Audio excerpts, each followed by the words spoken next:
All right. I've got a treat for you today. That's what I've got for you. A treat in the form of multiple choice questions. Yes. All right, now you're not going to expect to see any multiple choice on this test, but we need to start sprinkling them in because clearly, you know, in May, you're going to be seeing some of those bad boys. So we're going to start with a couple of straightforward, or maybe not so straightforward, multiple choice questions. So here's your first. You guys know how you do it best, so if you need or work in your groups, talk in your groups, go right ahead.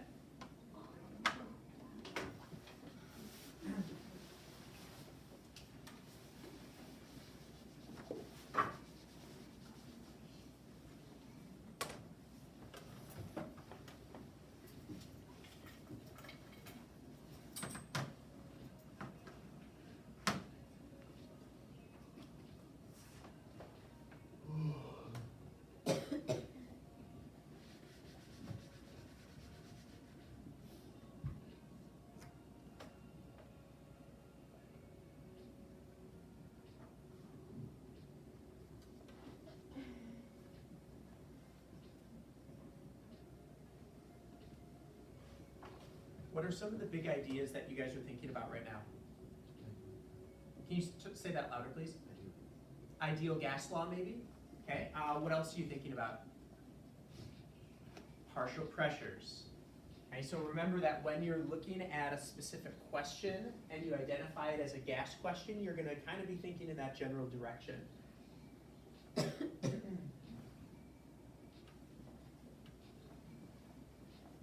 One of those two general directions, anyway.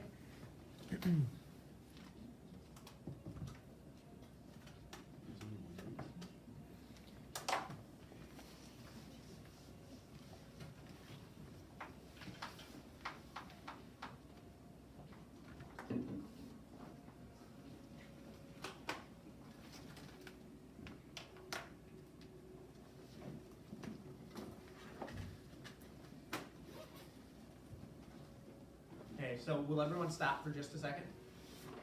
Okay, so can everyone stop? Stop. Okay, so it's been 90 seconds, and that is essentially the amount of time that you have allotted for a multiple choice question. So where are you at in terms of your progress? Are you 50% of the way solving the problem? Are you 75, or are you done? And here's the next thing, is that calculators are not allowed on the multiple choice section. So remember that these problems, I'm not saying you can't use it for today, but what I'm saying is, remember that when we're solving multiple choice, we gotta be thinking about how we can do this mathematically, okay? No problems will ever require a calculator on the multiple choice. So you gotta think simple, okay? So here, do we have enough information to use the ideal gas law? I don't think we do, but second, remember that you don't have a calculator, so how are you gonna, unless the numbers are really straightforward, you guys know what I'm saying? Okay, so if it's not the ideal gas law, then what are we probably gonna have to handle? Partial pressures. So what are the keys when we're talking about partial pressures? What does Dalton's law say? Well, you guys are scaring me here. What does Dalton's law of partial pressure say? The sum of the parts equals the total, and here's the second part that's really important. Is everyone listening? The second part is that the identity of the gas does not matter. So it doesn't matter who's creating the pressure, those number of hits on the container wall that we talked about. It's just how many there are. That's it. Okay, so take a second, go back and start to rework it again. And can you see how you can do it without a calculator? Yeah. So is that what you're saying? Okay. Cool. How are we doing, ladies? Lynn, how are we doing? Yeah. No, the other Lynn. Are we good? Are you guys good? Okay. Can we, Hannah, Jennifer, is it okay? Can we discuss? Okay, so what's the total number of moles present? 1.5. Now, does it matter who they are? It does not matter who they are. All it matters is what proportion is hitting the container walls. So approximately what proportion is nitrogen of the 1.5 moles? So 0.25 over 1.5. So percentage-wise, approximately what is that? I don't know, 15%, something like that. So that means that 15% of the pressure is coming directly from nitrogen. Okay, so we say, okay, well, what's 15% of 3? Well, we can kind of deduce that it's about 1/6 of it, something like that. So B 0.5? Yeah. So as we do more and more of these, we start to kind of build a framework for how we actually want to solve them out. Okay, so B 0.5 should have been the correct. Okay, could we figure out what CH4 was? Okay, let's do that real quick. Can you guys just roughly figure out what the partial pressure of CH4 is?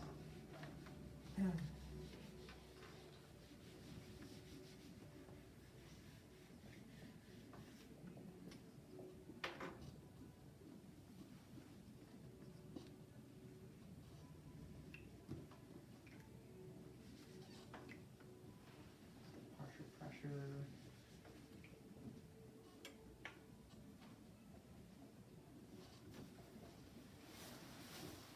So where's most of the pressure actually coming from? Which molecule? So everyone agree it's coming mostly from CH4. So that it's over 50% CH4, right? Because it's 0.9 out of 1.5. So that's actually what, 60%? So what's 60% of 3 ATMs? 1.8. So we could and do we need a calculator to do that? Boom, no we didn't. We just kind of had to have that framework of how we actually want to solve it out. Are we okay to move on to another question? Okay, super. Let me pull up the next one. Okay, so staying on the topic of gases.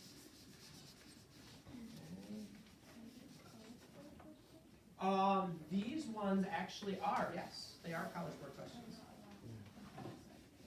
I'm not allowed to distribute anything. Yep, you got it. Okay, everyone good? Okay, here we go. Next question.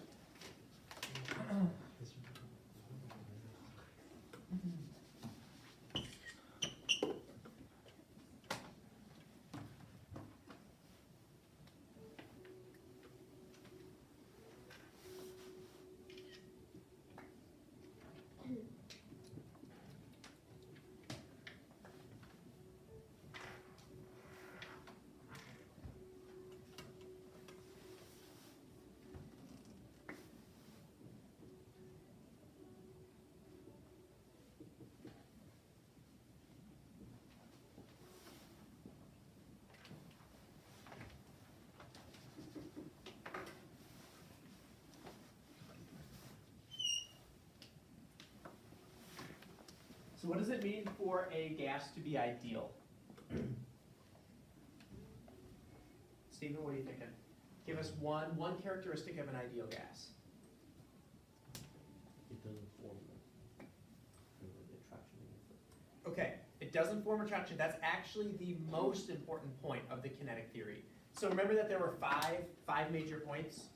Can we recall what those 5 are? One was no interactions.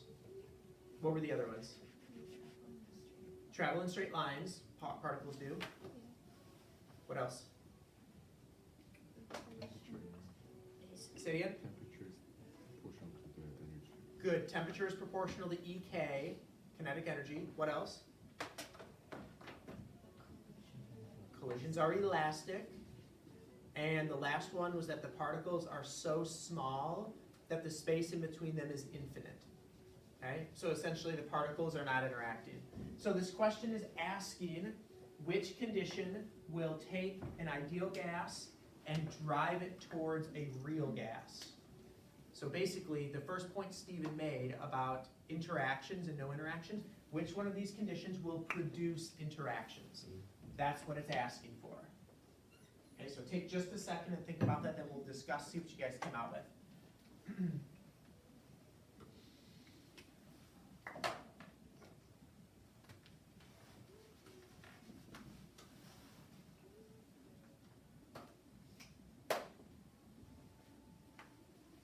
everybody got a basic idea? All right, so what happens when we heat a gas up? What does it do?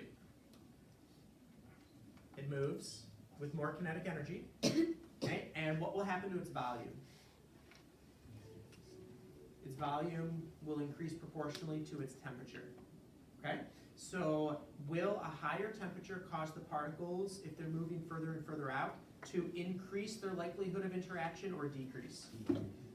Decrease, okay? And again, what we want is we want a situation where the gas particles are interacting. Okay, so if we go high temperatures, then the particles are doing the exact opposite of what we want them to be doing. If we heat them up, they expand, they get further apart, and they're gonna have a less likelihood of attraction. So if we know that fact, we cross out D and E, high temperatures. Okay, so we're looking for low temperatures, where the kinetic energy decreases, the volume decreases, and now there's a higher likelihood of those real gas interactions. Okay, the next question would be is what's the deal with pressure?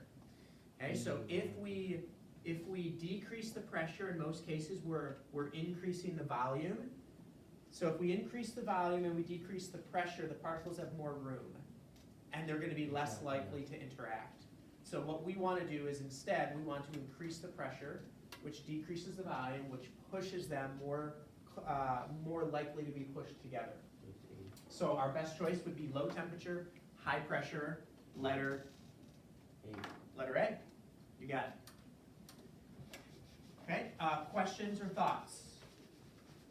We good? All right.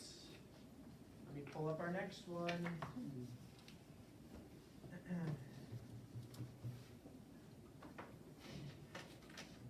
All right, here we go.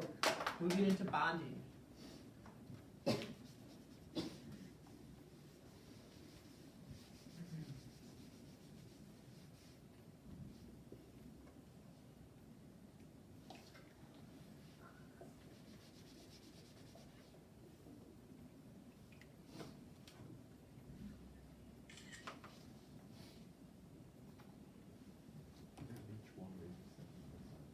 Say that again, Sergeant? Oh, yes. So CH3CCH. Oh, comma, yes.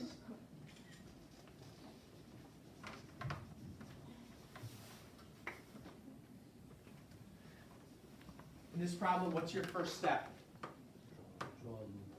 Yes.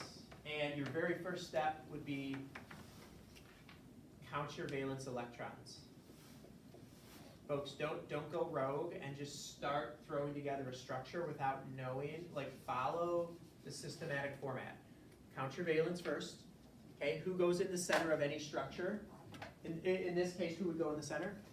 Okay, good, yeah, carbon's like the life of the party. So where are the 3 carbons gonna go then? They all go in the center, okay? And this structure here, it's really telling you exactly how to draw it. Hey folks, can you guys look up here for a second? This is literally telling you the order in which to draw it. So if this carbon and this carbon are in the center, this H3 is going to come off of this side of it. Okay? Now, this isn't something that we need to know, but knowing more than what's just on a test is important. This name right here tells us exactly what we should be drawing. Okay? Now, think of the term hexane. How many carbons are in hexane? There are 6. Would everyone agree? Justin, would you agree with that? Hexane? Now, the ending of hexane, the ANE, tells you about the bonding pattern. The prefix ANE tells you they are single bonded. So it's 6 carbons single bonded. If you were to see propene, ENE, there would be a double bond somewhere in the chain. So hexane and hexene are essentially the same except for 1 double bond. Okay, now if you see hexyne, YNE, that means there's a triple bond somewhere. Okay, now we've talked about hex, but let's work our way down the numbers. So from hex we move downward to penta, which is 5 carbon chain. Okay, 4 carbon chain is bute. It's okay, we're just learning along. Like if you've ever heard of butane, like in a lighter, Butane is 4 carbons, single bonded. Butene is 4 carbons with a double bond. Butyne is 4 carbons with a triple bond. Move 1 down from bute, and we get to prop. So propane, 3 carbons, single bonded. Propanol, 3 carbons with an alcohol group. Okay. Propene, 3 carbons with a double bond. Propyne, 3 carbons with a triple bond. And if you see a triple bond, that should immediately, like, ding, ding, ding, in your head, you should be thinking what hybridization with a triple bond? Don't whisper it. SP. Yeah. So has everyone managed the structure? Okay. So our structure would look like this. So we've got carbon here, and then we place our hydrogens in. How many valence should we have? 16 valence. Okay, again, don't go rogue. Be systematic about this thing, people. So 2 valence there, 4, 6, 8. We go to 16. So we go 10, 12, 14, 16. Right? So triple bond here, single bonds everywhere else. So what hybridization does this carbon have? sp3, sp3, right? Okay, what are my bond angles? You should know this. 109.5, okay, approximately. Now let's come over to this carbon. What hybridization does this carbon have? This is sp, so remember, hybridization is all about the domains. So we've got 1 domain in red and 1 domain here. The domain can have single, double, or triple bonds. What's my angle here? 180, great. And then what's my hybridization on the circle blue carbon here? sp as well with the same angle, 180. So what would our best choice be? C. Cool? So systematic. The only problem or the only challenge is being systematic in 90 seconds on this question is kind of hard when it comes down to crunch time. Okay, so we just want to make sure that we're managing our time as we go. Let's see, okay. Do 1 more here. Okay, next one up, fire away.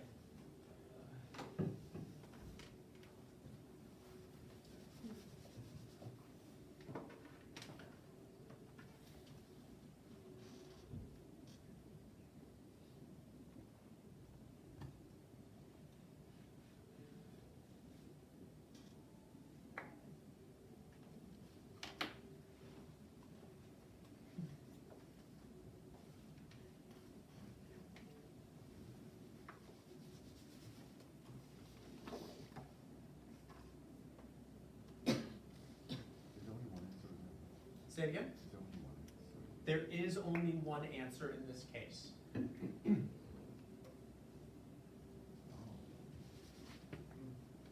Has everyone had a chance to think? Did anybody look at this and say, this one seems too easy? Okay, that's okay. So a lot of times you're gonna see problems in one of 2 ways. You're gonna see them and they appear really easy. No, it's like, if it appears easy, don't second guess yourself unless you absolutely know the answer is incorrect. So the reason it's easy is because you know what's going on. It's not because it's an easy question. Okay, the other ones are going to be on the other spectrum. They're going to be super challenging. Okay, but remember that as we're looking at any given multiple choice, you usually can eliminate two of the selections. Now in this case, you can eliminate 3 pretty easily. Right, so our best choice would be D. Right, this is F and F bonded together, true nonpolar. This has polarity, but it's symmetrical. This has polarity, but it's symmetrical. This does not have symmetry, so we would expect dipoles. Cool. So D, all good. Say it again. Well, so in this one, the only possibility, so this carbon is bonded by 4 identical atoms, and this one is as well. This is the only possibility, depending on how it's actually drawn out, like what we're maybe considering is that it could potentially be drawn like this. And in this case, then we would have that polarity. Cool? Yeah, Jay?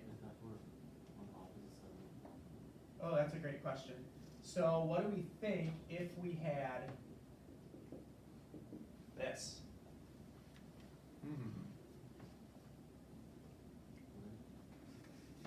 Would it cancel out? No. Okay, so think about the shape that this is gonna take, the 109. So it's gonna have 109 degree. So so it may look symmetrical like this, okay, but in 109 degree angles, wherever those two are, they will be able to form a polar side. I'm not sure if I have one. I think I have one here. Yes, okay. So our molecule like this, just imagine, put on your imagination caps for a minute. Let's say that the pink are fluorine, right?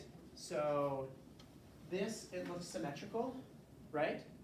But if we look here, it's not symmetrical. So it's just factoring in that extra dimension. Okay, it would look, yeah, something along those lines, yeah. So one popping out, and maybe one going up, and one popping down along this plane, or one going in the back and one going top. So that would be, I mean, regardless of how we slice or dice it, that's going to be our only possibility. Say it again? Symmetrical. Right, but every single atom is going to be the same. Every single atom coming off of it.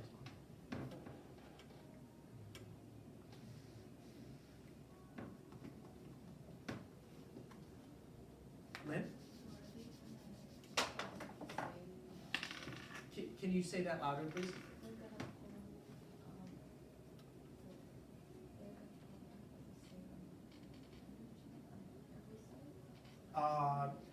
Essentially, right. We can consider that in A, B, and C. But in D, we're going to have different amounts of electronegative, like Coulombic attraction. Okay? Okay? Good? All right. Let's look at one more MC, and then we'll go over to our FRQs.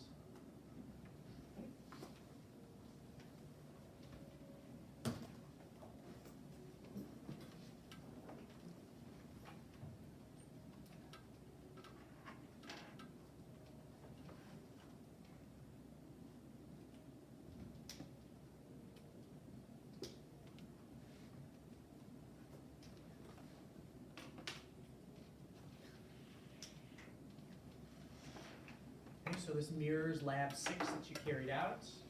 Okay, everybody good? And survey says A. Yes? Brilliant. Okay, cool.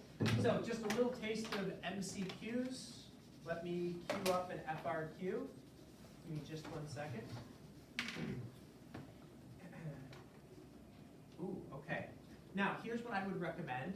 The FRQs, wherever it asks you to explain, I would actually ask you to use your tablet and to practice that explanation. Okay, writing key terms, etc. Okay? If you expect to perform well on a test, you gotta practice. It's just like anything else. Okay? So here we go. Explain why the radius of the Br atom is less than the radius of the Br ion. Okay? So think about what key terminologies you're going to use as you answer this question, and try to keep it to about 3 sentences maximum, if you can.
So what are some big ideas that you're writing about? Can you throw out some words? electron. Electron cloud, so is that what you said, Sanjay? Okay, so electron cloud, okay? What are some other key terms?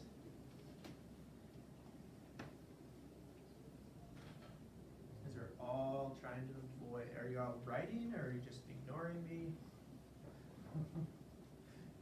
Justin's like, yes, I am. Coulombic attraction. Coulombic attraction, okay, cool. So what's happening to that electron cloud? What's happening Gaining to an it? electron. Okay, gaining an electron. Lynn, what does this mean? Repulsion, there's a key word. Okay, repulsion. So how are bromine and bromide, how are they similar? Number of protons. Okay, so their Coulombic attraction is,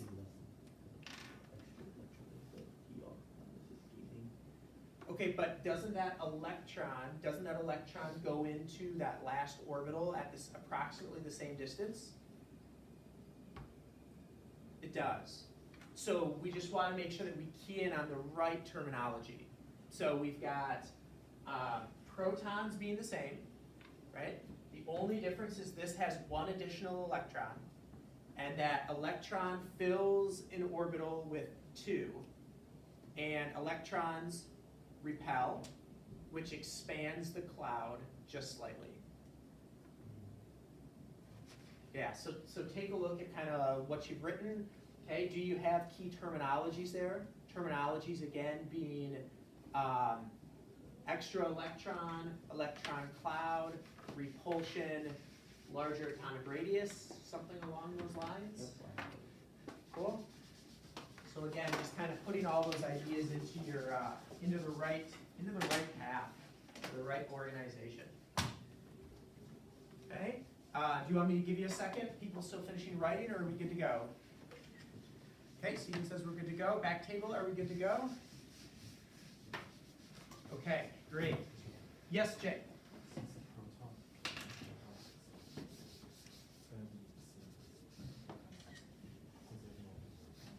Mhm.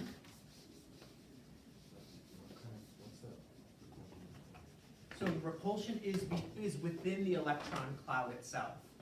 So if we imagine where the last electron is going, okay, it's going effectively into the P6.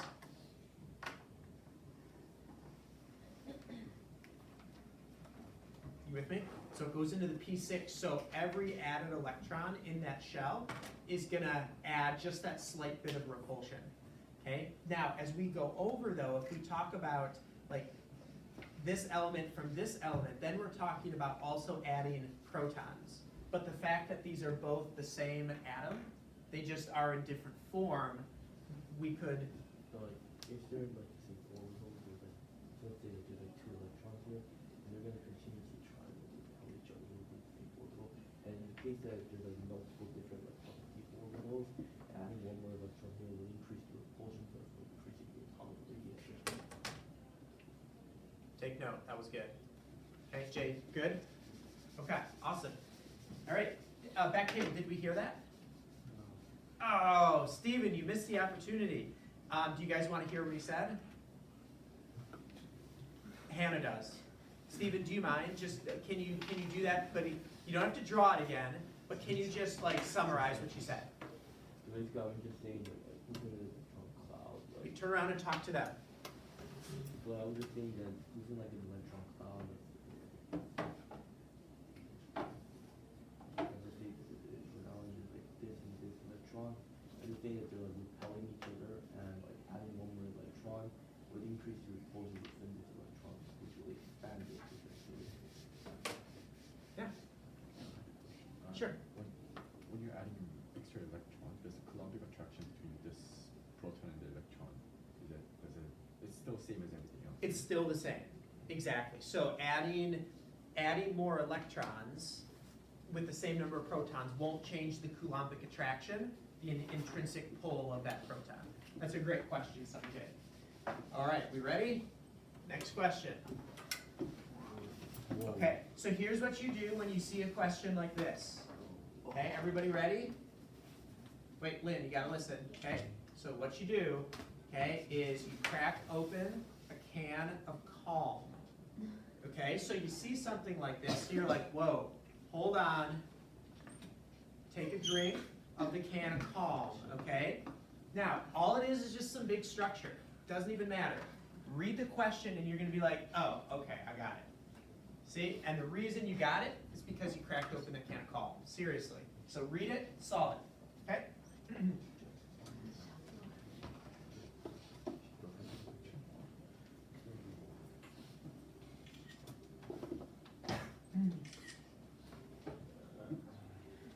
Yeah, sorry, the picture is just small because I can't fit it all on one page.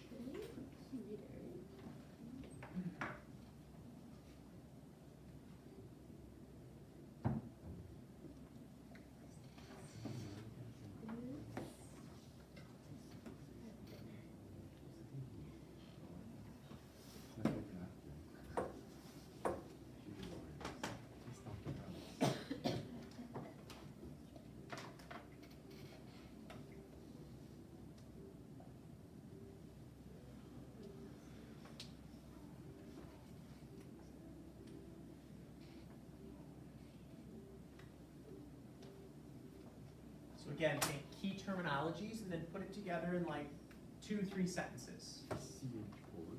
Say it again. Is CH polar. CH is slightly polar. The electronegativity difference is like 0.4, okay? But what we're hopefully recognizing is the symmetry that we see up here.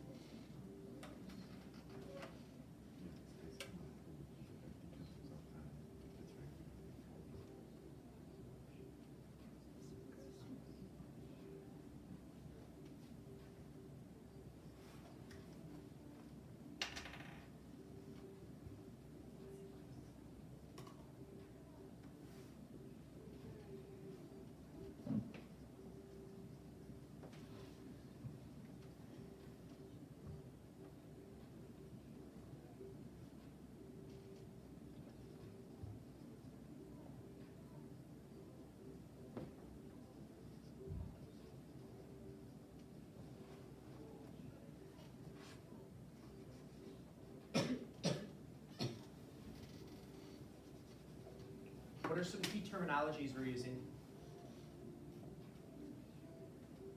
Don't be bashful. What are some key terminologies? Say it again. Good. Polarity. Okay. Symmetry. Symmetry. Good.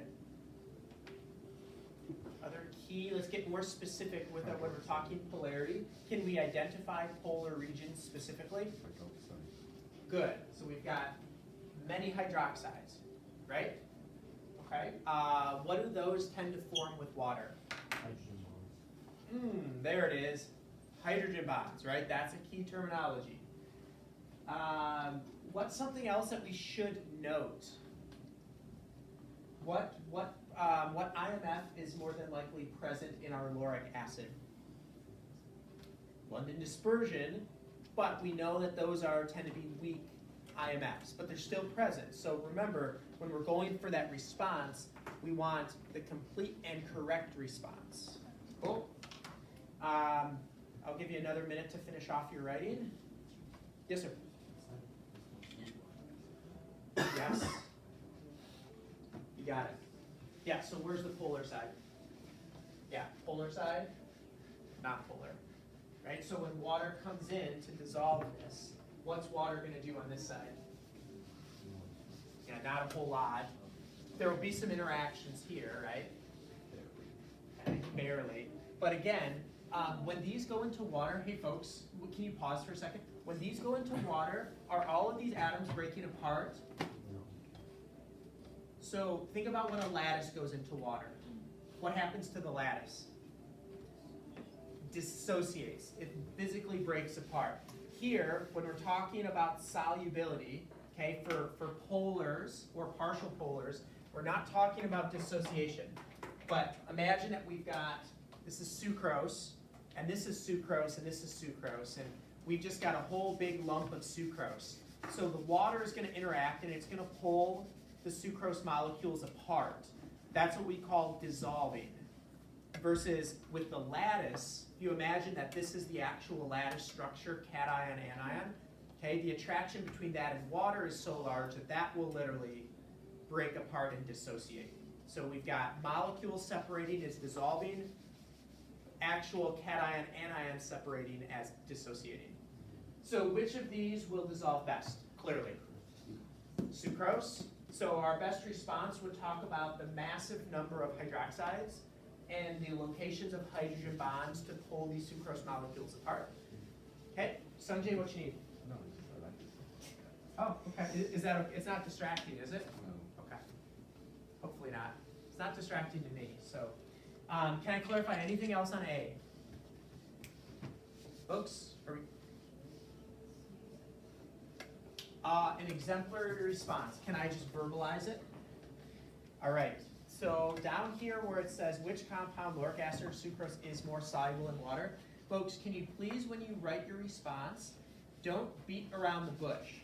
What I mean by that is don't give me a huge, big, long explanation, then at the last sentence say, therefore, sucrose. Okay? Drive right at what it is, then explain it. Here's why, is because if you have a rambling explanation, whether the reader is me or whether the reader is somebody on the other side of the earth on your external in May, like readers are human and they get tired and they get bored. So you need to be very concise and consistent. So the compound that is most soluble in water is sucrose. The reason it is more soluble than lauric acid is because sucrose has multiple hydroxides on the exterior of the molecule. These hydroxides allow water to form hydrogen bonds, therefore pulling the sucrose molecules apart. Period. Exemplar. You could if you wanted to strengthen it, but I don't think that you necessarily need to. You could say that this does have polar sides as well, but not as many as the sucrose would. All right, good? Okay, let's go on to a data question. All right, so this is just the setup for the question itself. The question has an A part and a B part, but it doesn't fit on one page. So read this and write down whatever information you think is of importance.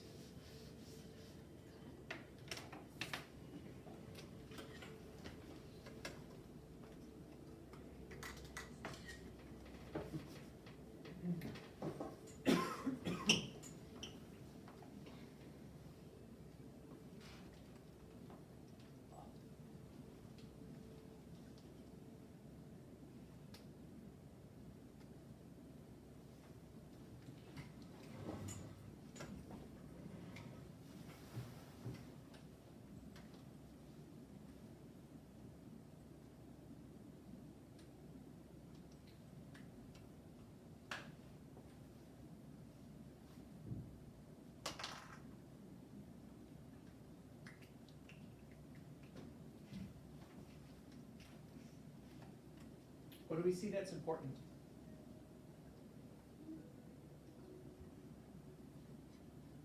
Temperature. Okay. Pressure. Okay. Volume. Okay. What else? Okay, we're given some masses, so we may have to do something with that. Okay, what's the other really important piece of information in this particular problem? Same final pressure. Look at the very top. What are you given? Folks, take a look at the very top. What are you given? You're given an equation. If you're given an equation, what are you going to have to do with that equation? You're going to have to use it in some way. Okay, so note the ratio that we have. So if you could, I've got to slide this down and you're going to lose the equation. So just scribble the equation in quick if you can't remember it. Scribble that in so you can see it. Okay, note, everything's a 1-to-1 proportion. And we're talking about the production of a gas. So we're thinking in the direction of partial pressures and ideal gas laws, yeah? Okay, I'm going to slide it down. And here are your two questions, A and B.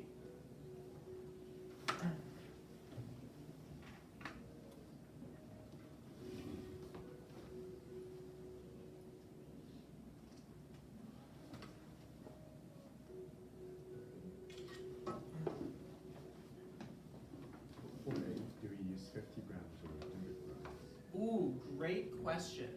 I would say try it with both and see what it tells you. Okay?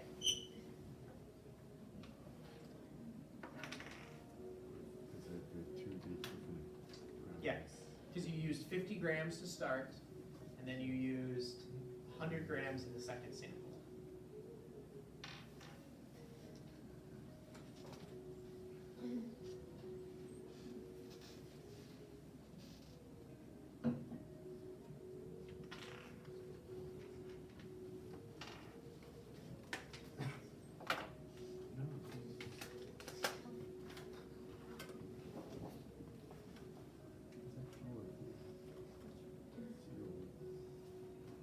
Remember on your problems, A is not meant to blow your mind, right? So A is meant usually to be a pretty straightforward measurement or calculation of some kind.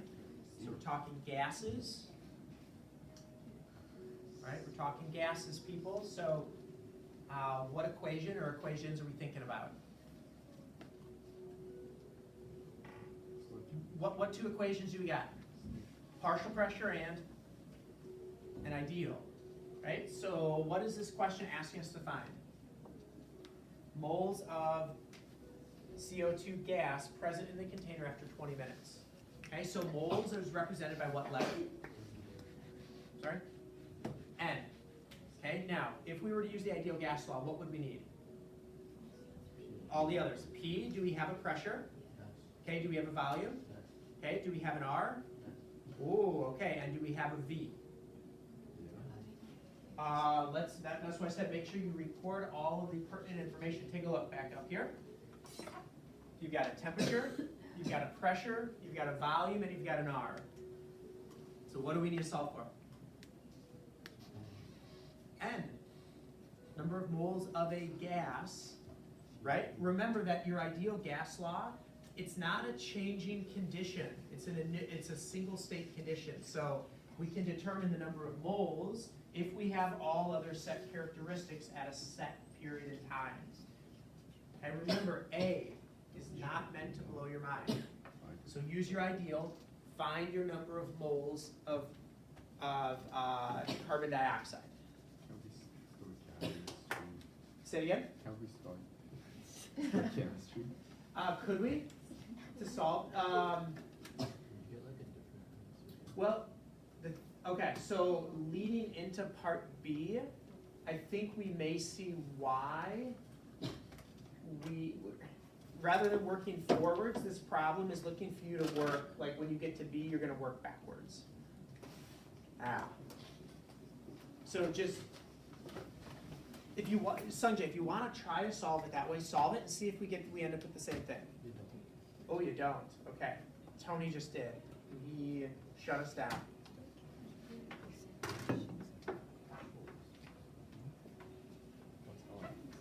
So what's our mole value? 0, 1, 2, 1? Can somebody fact check that, please? Yeah, I got 0.0115 mole. Can we verify this value? PV equals nRT, solve for N. So this is the number of moles of gas that we have at the 20-minute mark. Okay, so check that out, double check.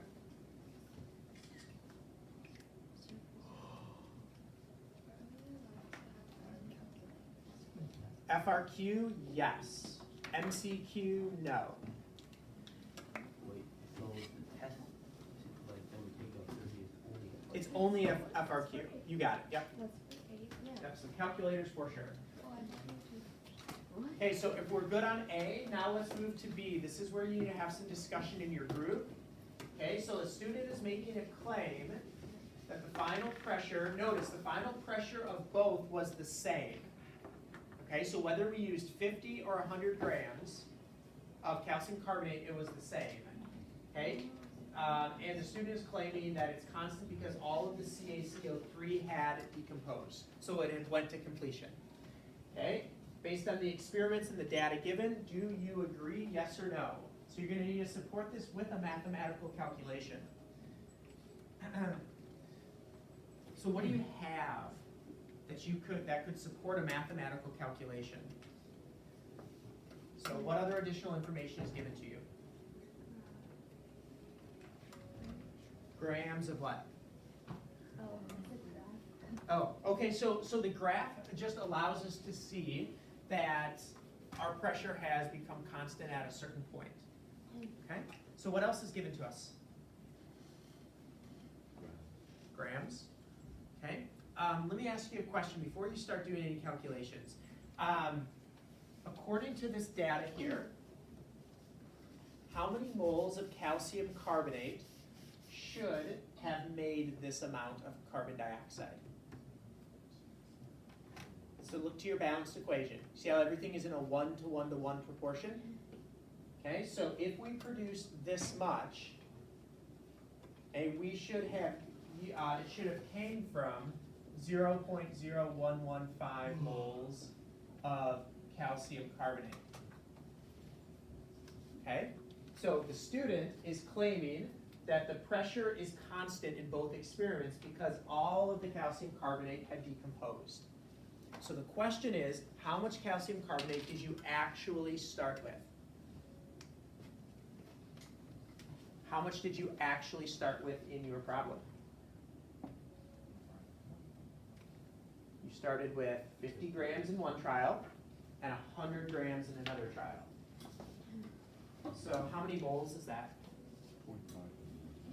Okay. So yeah, how do you know it's 0.5 and 1 mole? You do stoichiometry. Say it again? Because the molar mass of CaCO3 is 100. Okay, so the molar mass here, so you calculated this to be about 100. Okay, so if we have 50 grams in trial 1, we have exactly 0.5 moles. Okay, now if we produce this much, okay, then we only consume this much. Right, so there's gonna be leftover. You guys with me? Okay, now what if we did 100 grams like we did right here? Then we would actually have 1 mole, right? But we still only produce this much. So it means that this is leftover, right? There's leftover, there's excess. Okay, so read the question now. The student claims the final pressure in each experiment became constant because all of the CaCO3 was used up. Is that true? No, that's not true.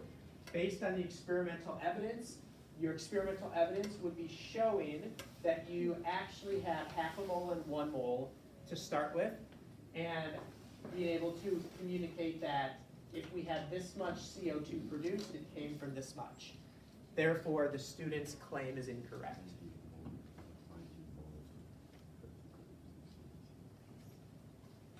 Let you process.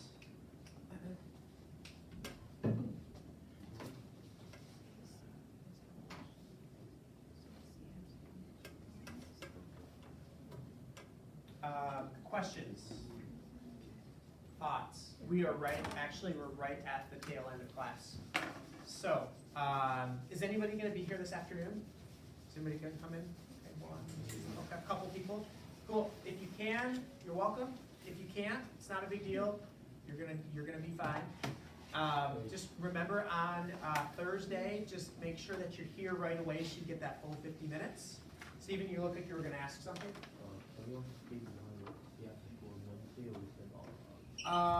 Let's see. You're welcome to. I can't do another session on Wednesday.